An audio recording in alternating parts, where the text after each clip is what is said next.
Aloha pumihana kako, everyone. My name is Charlie Clausner. I am so honored and thankful to be here today and to share with you some of my mana'o and history and knowledge around teaching in Hawaii. And I have to send a huge, just a huge sense of gratitude to Mr. Whitenack, future Dr. Whitenack, for leading this class and asking me to step in today and guest lecture in your Education in American Society class.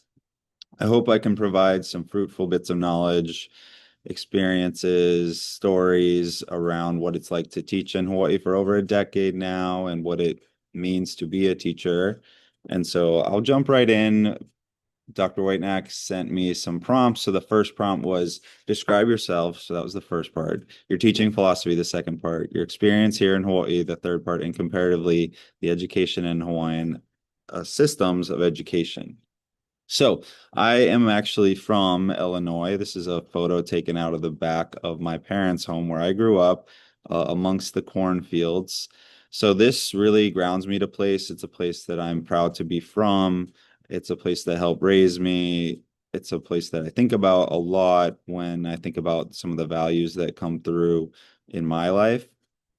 And so I always like to kind of honor where I'm from. It's Peoria, Native tribe grounds. So I grew up there learning a lot about indigenous communities in that way, as well as kind of honoring this Midwest, middle America kind of structure that we had in the cornfields. Now, I like to show this to my students when I start the year. So I think to learn more about who I am, I like to show them who is important to me. You know, my place is important to me and my family is important to me. And that comes later when I connect to classical Native Hawaiian beliefs and education structure. So this is my immediate family there on the left and my girlfriend Shiori on the right. And these people, you know, a lot of the slides I took for today's show were from the classroom introduction I give to my students to show them that, you know, relationships are important in cultivating loving familial friendships, relational, all that is very important to me. And so I want to develop that with my students. And it starts right from day one. So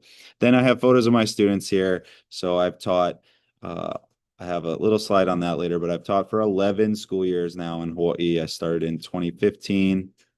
And so I show my students, former students, I say, these are the people that are really important to me. I'm still in touch with a lot of my former students. I love to see them succeed. I love to see them grow up. It's a rare and lucky component of the education field that you get to witness the biopsychosocial development of young people throughout their lives. A lot of those students on the left side have families of their own, uh, partners, children. I ran into them at UH getting their degrees. So it's a really great thing to be a part of someone's life in that way and to get kind of the testimonials from students later on that you had an impact.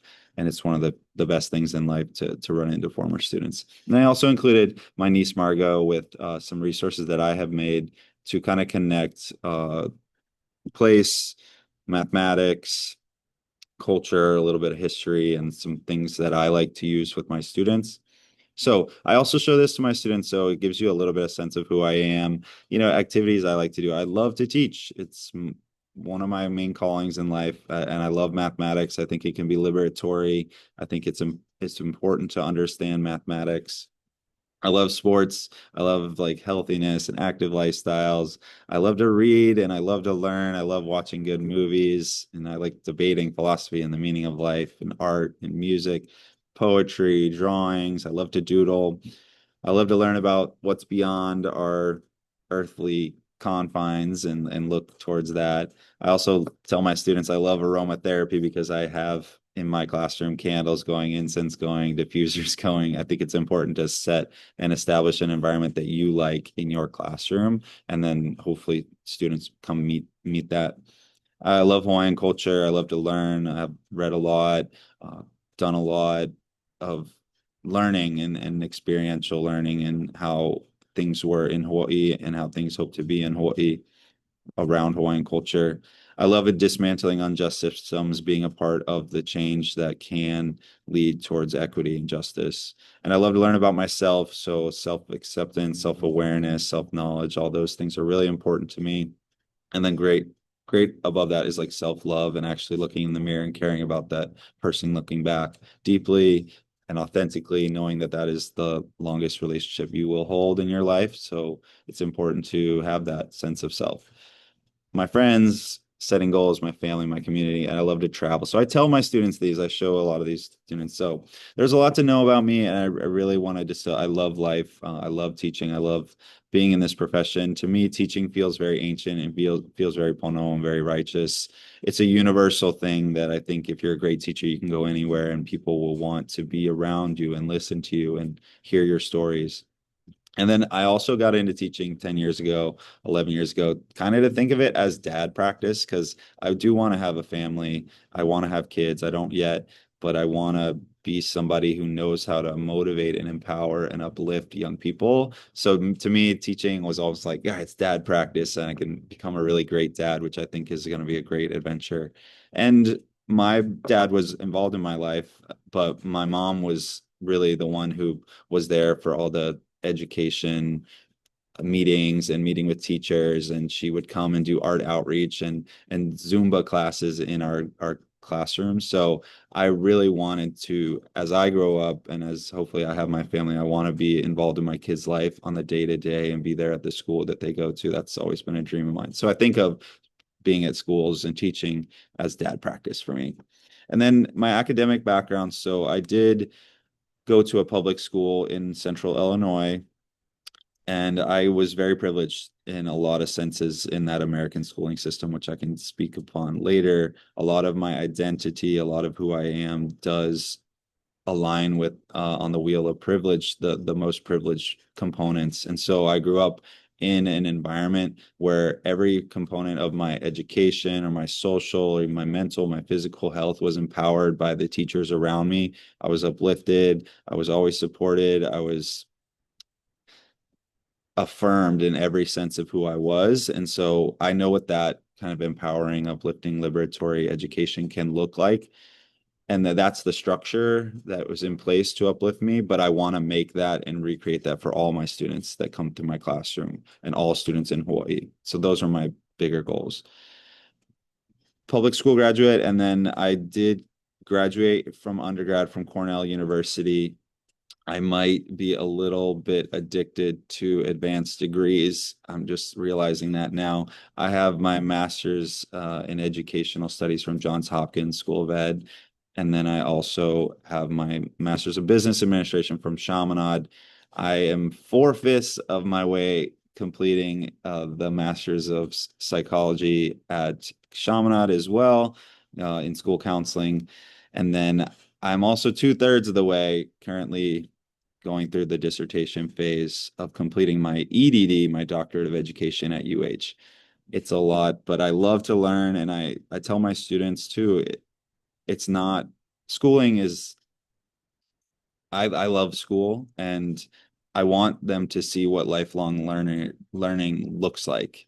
And so I will continue to enhance my knowledge and learn, not just for my students, but because I truly want to learn and I love it. And there's nothing better than having a lecture, someone come in and speak upon their expertise. So I'm even more thankful that Dr. Whiteneck asked me to come today.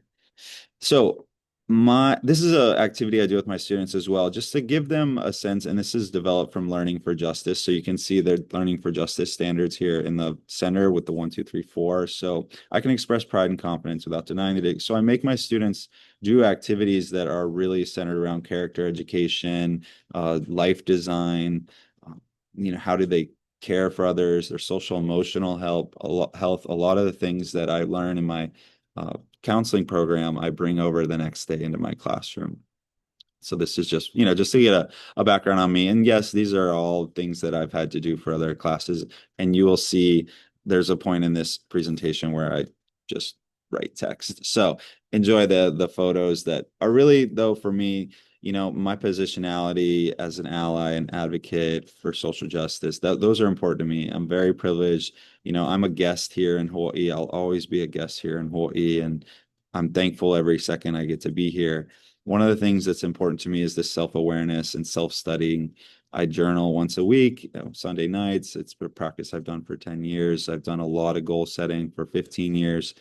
Those are how your goals are how we set who we want to be. And that's a quote from Dr. Meg Jay. So I want to carefully curate and design a life that I really love and want. And it takes a lot of awareness. So if I could give you some advice later on to know yourself in that truly, that's it's an ancient call to know oneself.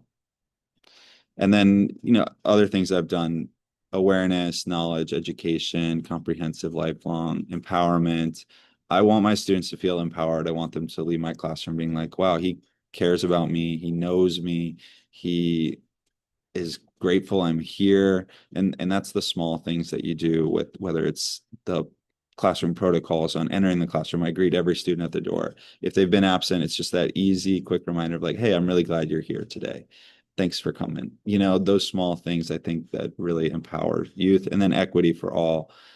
Unconditional positive regard, that's a counseling technique, respect, inclusivity. I think one of the coolest things in life is someone that's inclusive, someone that can introduce people, someone that can bring people together, someone that can find commonalities. It's maybe at a quality I find most attractive in others is being able to bring people together with a smile and invite them in. And then in the top right-hand corner, Dr. Gloria Ladson-Billing says, my goal is to not make my students think like me, but to think. So as much as I want to pass down my knowledge, I more want them to be able to develop their own sense of self, develop their own sense of who they are and what they care about. So these are just recycled presentations from elsewhere. But this one, you're going to see the quality go down a little bit, but I should stop mentioning it. So like I mentioned, I have taught 11 years in the classroom, 4 years in fifth grade in the DOE on Big Island, and then 7 years now at St. Louis Independent School on Oahu. I've taught math, seventh grade math for those last 7 years. It's really where I think my content expertise aligns with my passion. I was a Teach for America core member, so I went through an alternative route to credentialing. I had worked in tech for a couple of years. I liked it, but didn't love it. Always knew that education was in my goal, and so I took a leap of faith and joined TFA in 2015. Now, teaching philosophies. So I have some core components that I've already touched upon, but I can dive a little bit in it. And I'm actually going to leave that thing on the right side for a little bit later. But oh, let me go back here. So it was nice that Benji asked me to do this because he's like, "Hey, what are your teaching philosophies?" And I wanted to share with this. I have these written out. I write out every year in my letter to parents. I wrote out my teaching philosophy in 2018, and I would send it to schools as I was applying. These are the things I care about. These are my approaches. These are my beliefs. And so it's good to document this because it's good reflection. And then also for things like this, like I can actually know exactly what my teaching philosophy is. And I'm going to go into, let's see, I'm going to start with here. So for me, relationships first. One quote that came to me this summer is we teach kids, not curriculum. So it's whole child development. It is character education. I use a lot of play-based learning. I've mentioned that twice here. Play-based learning is so crucial to my praxis. Game-based learning, how can I gamify a lesson? How can I get kids moving around? How can I have their hands touching concrete? Manipulatives, how can I have their minds on? How can I have a noisy classroom in a controlled way where students are talking to each other, they're moving, they're doing games, they're touching manipulatives, they're enacting that somatic sense of, I need to feel this in my body to understand it. That's how I believe students learn best. Additionally, I try to make my classroom as joyful place as possible. I set classroom expectations around how we treat each other, how we talk, how we show up. And then kindness is important to me. I have a poster on the wall that says, because being nice matters, being nice to each other, having that sense. And that really helps set the tone when it comes to how students come into the environment of the classroom. Let's see. These ones I'll probably talk about more on the next.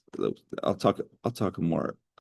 I'll talk more about them now. So I have these a little jumbled up, but again, relationships first, obviously the three R's, relationships, relevance, and rigor. Those are important to me. And then also I put in reflective environment. So my classroom, if you can't tell, has stuff all over the walls. It has student art, student best practices, exemplars. It has flags from our school all around the world, maps, a whole bunch of stuff. I can like flip it around if you want to see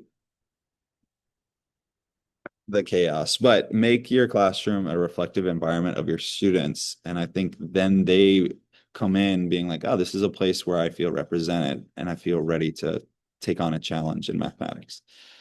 I use whiteboards, so that's an old school technique, but I think of it as like opportunities to respond. So every student answers every question. I can answer in real time.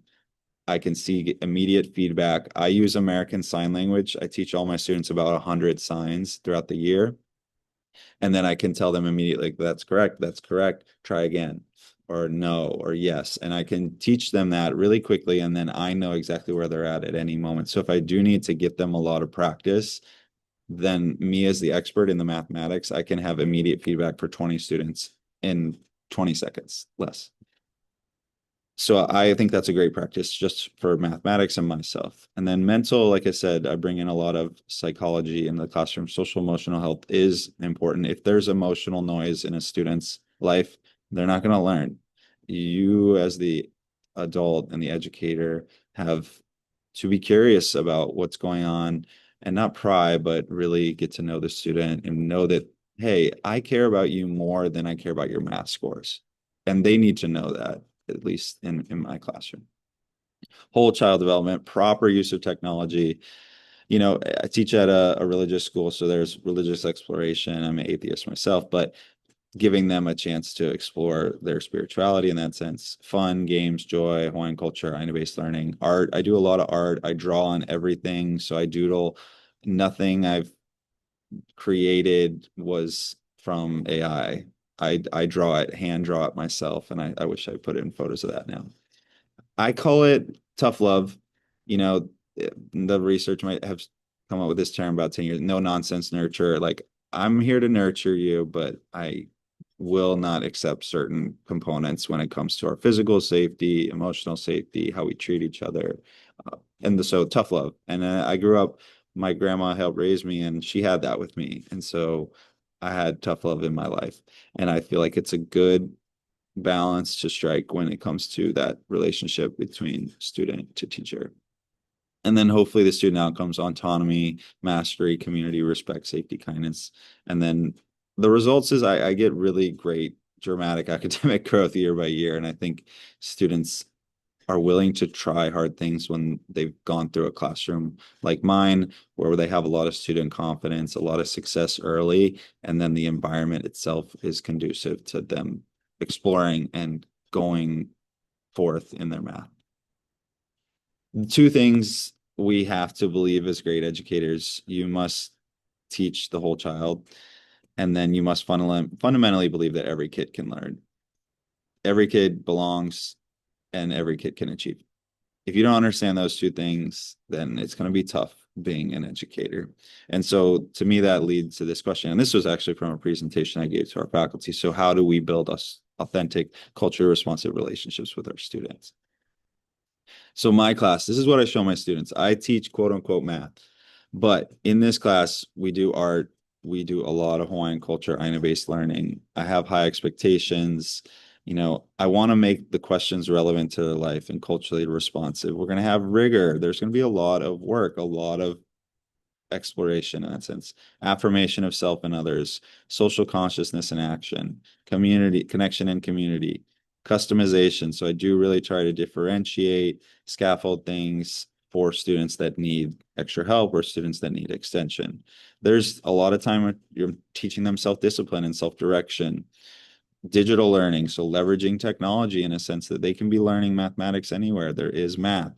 Life design, what kind of life do they want? Can they carefully craft and think about what does their perfect day look like? What if they could express their goals and hopes in poetry? Mind maps, drawing, kind of great thinking practices, memorization projects, memorizing things is a huge part of human society, and we've lost it with outsourcing it. So I make my students memorize poetry, I make them memorize speeches. Sometimes it's, you know, songs or whatnot, but students hate me sometimes when they're like, this is math class, why do I have to memorize a poem? But they don't hate that. Um, Frequent daily OKRs, so opportunities to respond, OTR, sorry. Relationship exercises, letters to self. So we do journaling, we write letters to ourselves, a lot of game-based learning. And a lot of I kind of taught at summer camps, and summer camp games are our rewards. And they are great because they're a little bit collaborative, a little bit competitive. They're fun, they're moving, they're good brain breaks. So that's a huge part of my praxis. Movement is huge. Games almost daily, breathing exercises. I teach my students box breaths and how to control their emotions through breathing and what does it mean to breathe. Blended learning, religious discussions around all this fun and joy. I have taught for 11 years. It seems like 11 days because it's so fun. It goes by so fast. And I think that's a huge part of being a great educator. You have to love walking into your classroom or else the students won't. Collaboration, extracurriculars, gallery walks. I do a lot of centers and stations. That's where you have 5 different activities. They're moving 10 minutes each. Great praxis. Really great in boys learning settings too. Movies, documentaries, we watch animes. Sometimes I'll let my students just ask me anything. Obviously, there's a line there, but I'm like, yeah, just ask me anything. What do you want to know about the stock market? Let's talk about it. What do you want to know about this movie that you saw last week? And not to be the sage on the stage, but it's more of a relationship. I'm like, yeah, we can throw math out the window some days and just be human and talk story. And I think that's important. And then I do test them. I have big tests that I ask of my students. Weekly emails, hard copy pencil, only homework. So I do try to get my students to work only with hard copy pencils. So they are working on their homework with pencil, and that way I can see their thought process. They can erase things. Obviously, I have technological ways they can respond, but I like to see the pencil to paper and then American Sign Language. So that brings me to this differences between the Hawaiian educational systems and American educational systems, and maybe not the differences, maybe similarities and differences, so just to compare them. So I just saw this today, November 25th, which America's children are unwell, our school's part of the problem. And it's really more about the mental health components and the rise in diagnoses since No Child Left Behind. So if you have a chance to read that, go ahead. But I think it does set out that we've put a lot of pressure on our kids to achieve since No Child Left Behind, a ton. And then that has had maybe positive effects as well, but also adverse effects. So the American system, in my mind, at these components, and I went through that, is very much centered around assessment, very much centered around performance. And I think what we lose in just having students be tested all the time is that sense of what is this all about? What is school really? Why do we go to school? And what's the big picture of why do we separate our families every day for 8 hours and send their kids off to a concrete building? And there can be, sorry, the bell just went off. And there can be positives in that the social development, and then yes, the academics, and that we have these like greater cognitive demands when it comes to a modern world that we when we move from, farming to industry to now professionalism. There are great things we need to know, but did we lose a sense of our humanity along the way when we force kids to sit down in a artificially lit room and teach at them? Do we lose something along the way in that sense? And so this next slide I spoke about with my faculty, and it makes me think about what was education in that sense. And this is a lot of citations from Charlot. a lot of citations from him in that sense of what was classical Hawaiian education. And it was much more, I think, holistic and relation centered. So for me, those two big foundations and why I started with place and family were these were the important things when it comes to Hawaiian education. And so you knew your place, you knew your ahupua'a, you knew your role, you knew your family, you knew your ohana, you knew kind of the skills that were there. And a lot of it too was that apprenticeship and mastery. I always use this example that a canoe builder was only a canoe builder once they had done everything to build a canoe. So you had to show it in that hoike. You had to pick the right tree and fell it and choose all the right tools. And you did that through apprenticeship and watching and um, hands-on experiential learning. So I think those things are so crucial. As well as in classical Hawaiian education, the teacher-student relationship lasted for life. So this is not a 8 months, 10 months relationship. And I tell my students this too. I'm like, I want to be your teacher for life. I want you guys to look up to me and ask me questions no matter what. And I will also will reciprocate. So the reciprocity in that I will learn from you. I will ask you to be the kumu. I will have days where you have to teach components about our mathematics or anything else you want to try. So my ha'alele i ka'a'o, never abandon learning, right? There's no end date on character or academic learning. And so I want my students to instill in them that sense of never abandon learning. You're always learning, and that is an essential part of life. And then one thing I skipped over there. So play and sports were conscious preparation for adult occupation. So play and sports are crucial when it comes to how do we develop in the Hawaiian sense. So I think the difference between that American model and a classic Hawaiian model, there's many differences there, but the American model is much more rote in the classroom, disconnected from nature, which maybe not is bad. I'm not trying to pass judgment here, but in the Hawaiian sense, it's more holistic. It's natural. It's mastery. It's supporting the whole person. And maybe there's a way to connect those two in a quote unquote institution or classic American institution, this educational system that we're in. And I think that takes a lot of creativity to make that link between the two and, you know, cherry pick the great things from both and to create this kind of the two-eyed sense of we can view things through two lenses here so that students are healthy, be connected, loving, perseverant, kind, so that all those values are espoused throughout the educational experience. That's a lot. Okay, so that was question one. Question one. Question two. And I hope to go a little bit quickly through these, but given your understanding from past experience, where do you see the future of education going in Hawaii, private versus public? There's a lot to say on that.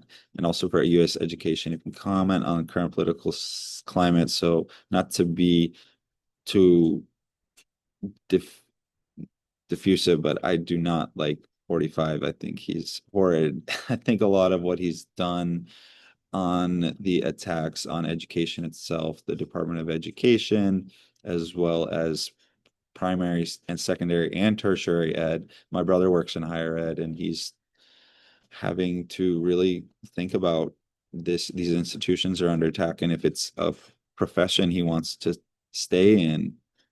The book banning, which may be at more local and state levels, but the gutting of needed federal programs, it's not a great time in that current political landscape. But I will say this, it's always tough to teach.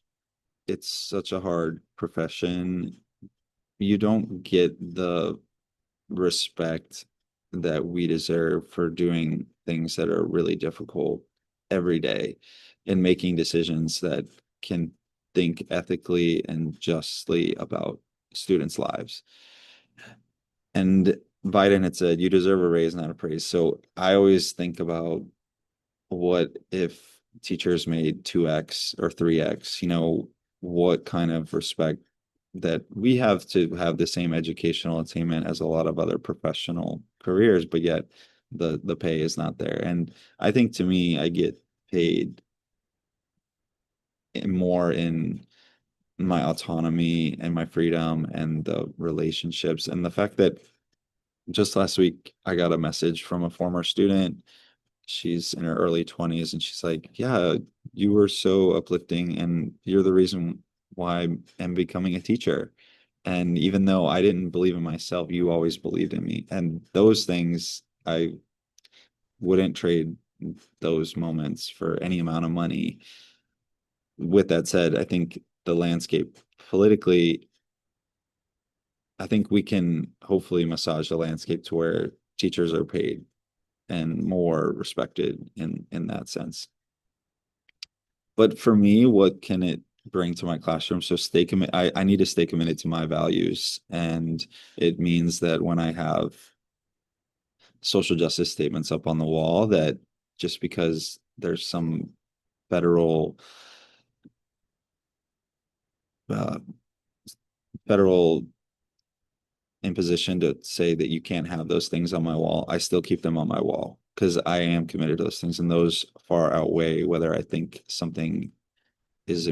I think that is important to have in my classroom, and then advocate like hell outside of my classroom. And then one of the biggest levels I think I can do that, and not to tell my students what to think, but influence my students positively so that they can see humans in all their glory and beauty and do that in a way that's most ethical and empowering for themselves, as well as one of the things that's important in my classroom is empowerment of self and empowerment of others. And I think if I can influence the 85 students in my classroom this year and the 500 or 600 I've taught over my decade teaching, then that can trickle that expansive kind of fractals. It'll trickle later into equity and justice, the things I really do care about and believe in. This one was a tough one. So, what would you say would be the 10-year, 100-year, or 1,000-year prognosis for schooling? Oh my God. The 1,000 1 year got me, even the 100-year one. But 10-year, I think I can think more manageably around what will change when it comes to technology and the models with AI. And knowing that in a world where you can ask a computer anything and get a coalesced human knowledge repository response, well, me being an individual person, that sage on the stage is long gone. And I love some of the things that AI is helping with when it comes to getting one-to-one tutors and having that repository of human information. However, what I think the teaching and education are pretty AI bulletproof because character education, communication, care, kindness, social emotional, how to leverage tools, fun and joy, those things are uniquely human experiences. And I think we need humans there to guide and to assist and to model what those look like. So I posed this question earlier, but why do we go to school? Is it solely for the academics? No. Obviously, there's the social, the community, the health and sports, the art, the music, all of that will increase. And I think AI will help alleviate more of the academics because you'll have that expert tutor or because you'll have that AI tool and large language model that can allow you to have instant access to that information and the academics. But what AI can't do is all those other things. And so I do hope my kids leverage technology, but they do it in a productive way. And then I've recently watched an hour-long Star Talk with Jonathan Haidt, who wrote Anxious Generation. So a lot of what we see instead, and what me and my classroom, I'm kind of trying to move a little bit more away from the screen time, even if there are great benefits, is because of this anxious generation and a lot of the mental health effects that come from an unhealthy relationship with technology. 100 years, wow, yeah, that is also a doozy to think about. I think we have figured out a better way to interface with neurology and biology to quote unquote hack learning. So I don't know if there will be, the sci-fi Neuralink connection or like the downloading of your consciousness elsewhere. Potentially happen. I think within 100 years we'll make a lot of medical advances that will allow for learning in this sense of like you have someone stand up and lecture. I think that will probably go away in some sense. But I don't think teachers will be extinct even then because you still need that human connection and that character development. And I think if a lot of people really believe, then maybe education will kind of look like in Ready Player One, where you put on a haptic suit and a headset and everyone goes to school in the metaverse. Maybe, but I prefer reality. No matter how good the technology is, I think in that second one of that book, there's a scene where he like surfs a wave, and I'm like, well, I'd rather just surf the wave. Maybe that's me. Maybe that's me. But I I don't think a virtual reality wave or an augmented reality wave for me will be better than reality. We'll see. So I'm hopeful yet skeptical. We tip closer to dystopia because of technology, as well as closer to utopia because of technology. So it's hard to prognosticate where the future will go. But for me, I want to stay humble and then also to me have the ethical conversations first and then continue to explore ethically. For me, it's I want to like be able to grow food and be in nature and be with the ones I love. And those are more important than if I can surf a virtual wave or teach a lesson on sperm whales by being in a virtual underwater world. That sounds cool, but I'd rather be out there on a hike. Prompt four. And then 1,000 years. I'm gonna have Benji take that one. How do you see online resources and AI being leveraged in complement or contrast to natural environments? So aloha aina curricula. So I see them becoming increasingly important. A grand scale of ancient Hawaii was storytelling, and that knows no bounds. And I think being able to leverage new technology is a part of what it means to perpetuate culture and history and identity.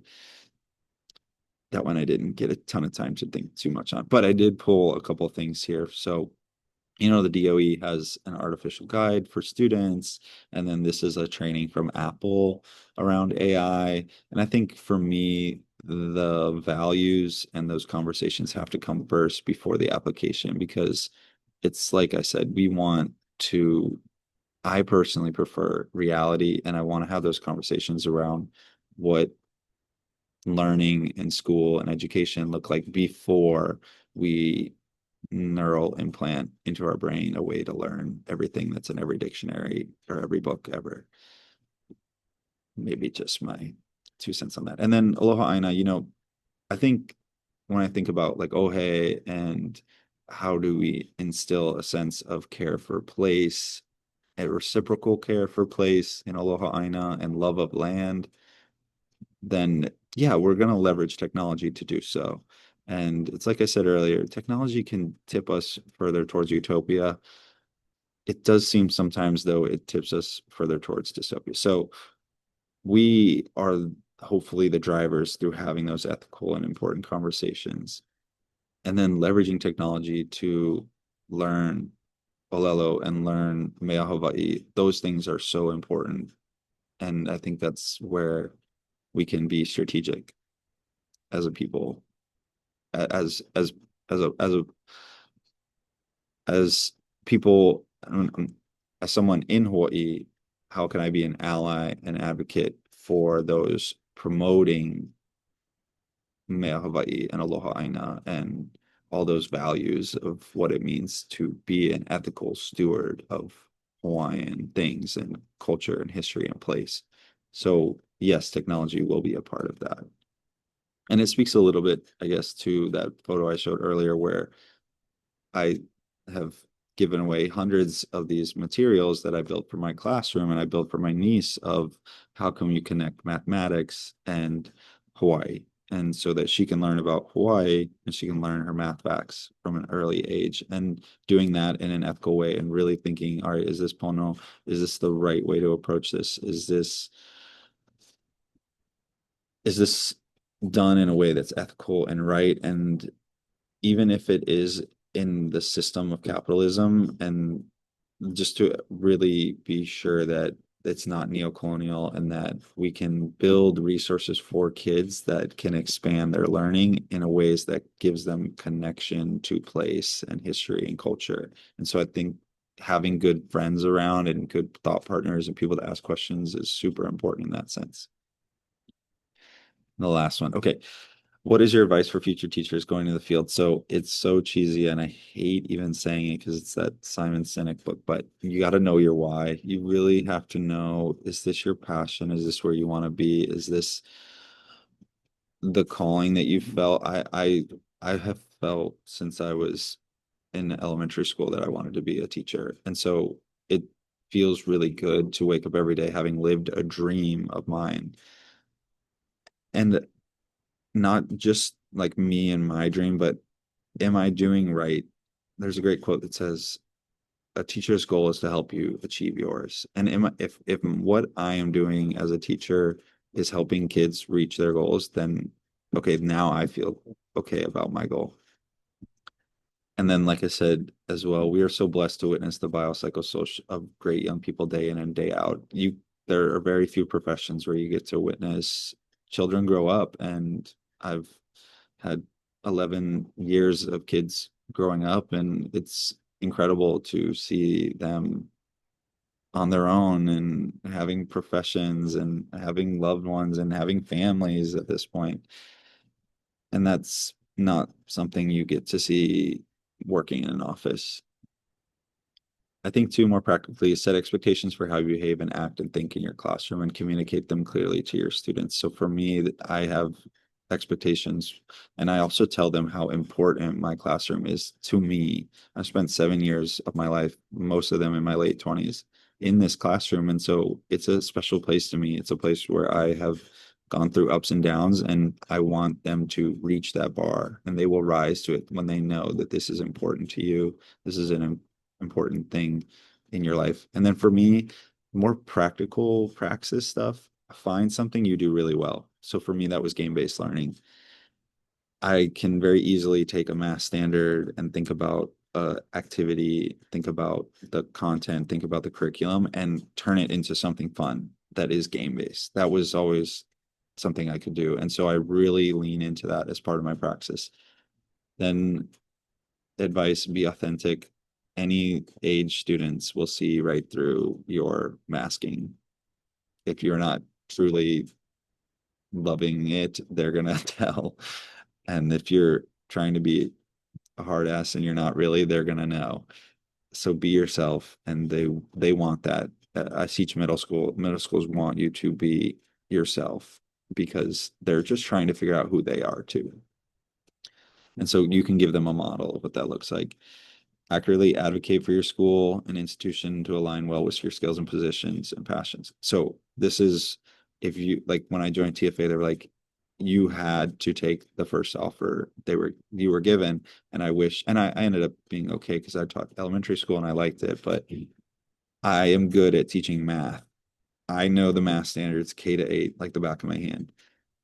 So if your school is like, hey, you're great at math, but we need you to teach ELA, advocate to align well your skills with and passions with your content, because try not to be put into a content line you do not feel 100% confident teaching. You have to have content knowledge too, because I think when it comes to great teaching, it's the art and the science, but a lot of the science is you need to be a content expert and have that to feel confident that when a student asks a question, you can field it. And that is, I think, all I have to say about all of that. So I want to thank you all for listening. I'm sorry this ran long, but I hope there was a lot of wisdom and things shared. It was great for me to reflect on. Sorry, the slide deck got progressively less readable.